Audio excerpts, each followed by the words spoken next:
What about the angiotensin receptor neprilysin inhibitors, ARNIs?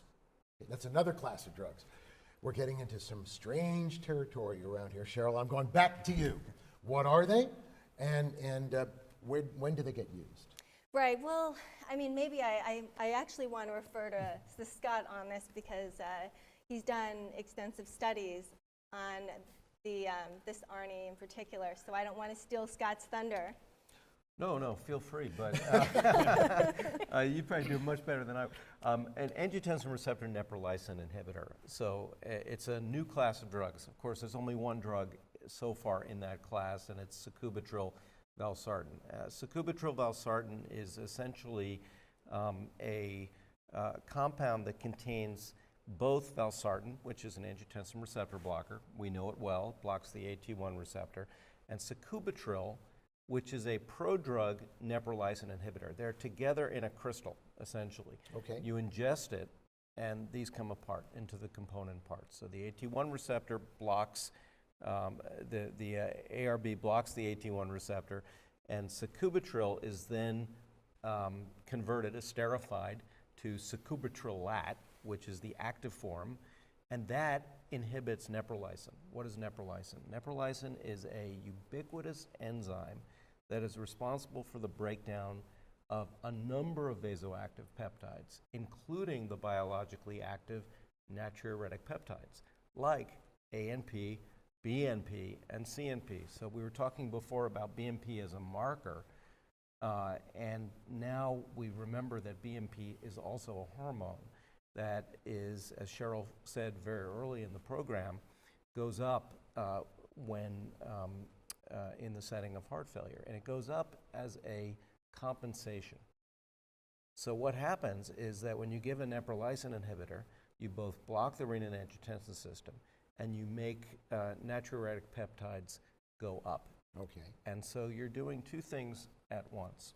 Do you remove the usefulness of BNP as a marker at the same time as you're modifying it because for a therapeutic effect?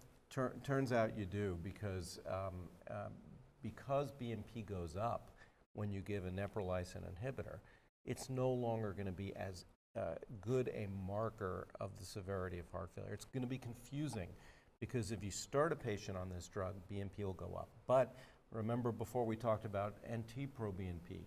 NT-proBNP is not a substrate for neprilysin.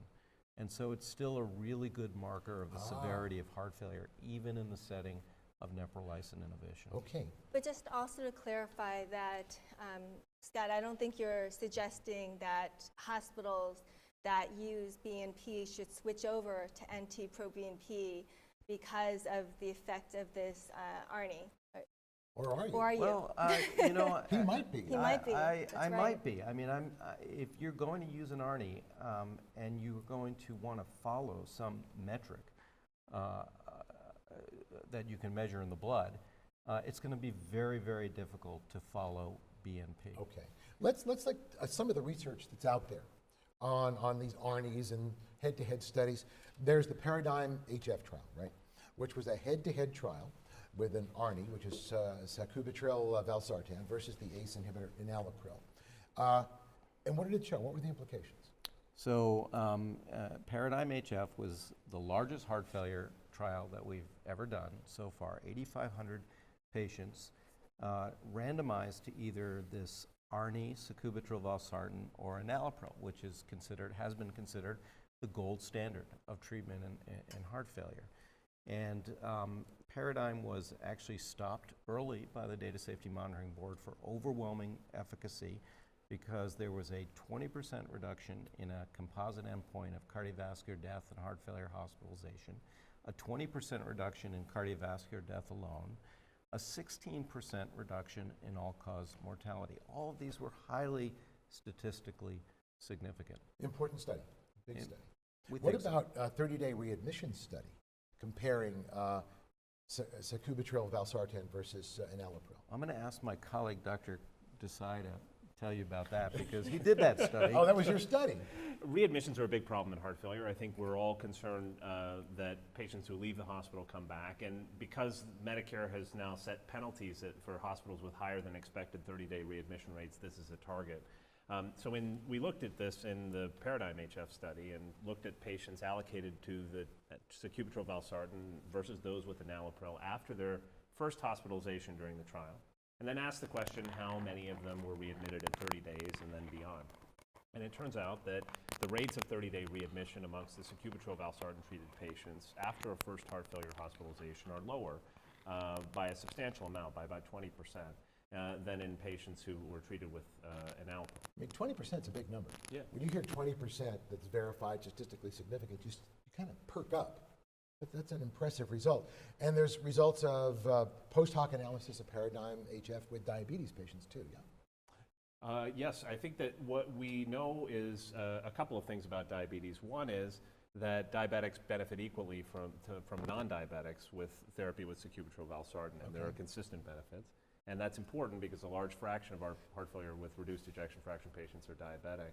But the other is this interesting observation from the trial, which is that although the rates of new onset diabetes were not changed by treatment with sacubitril valsartan in preference to enalapril, the glycemic control was better in the patients treated with sacubitril valsartan than enalapril, and the hemoglobin A1C levels were actually lower. So I know we're on the clock, but I have got to ask, why?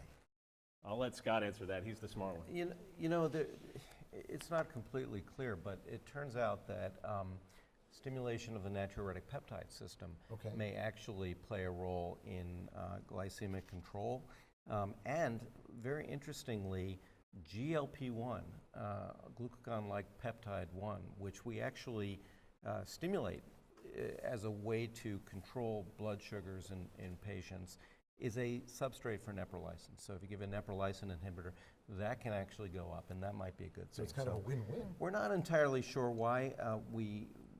This is a post hoc finding, so I wouldn't want to make too much of it, but it says that if you have a patient who has diabetes and heart failure, that this therapy is certainly not going to make the diabetes worse, and it may improve glycemic control. We had a 30% reduction in use of new use of insulin in diabetic patients. So this is ridiculously interesting, and I'm sure that there's another textbook coming on all of this as we go forward.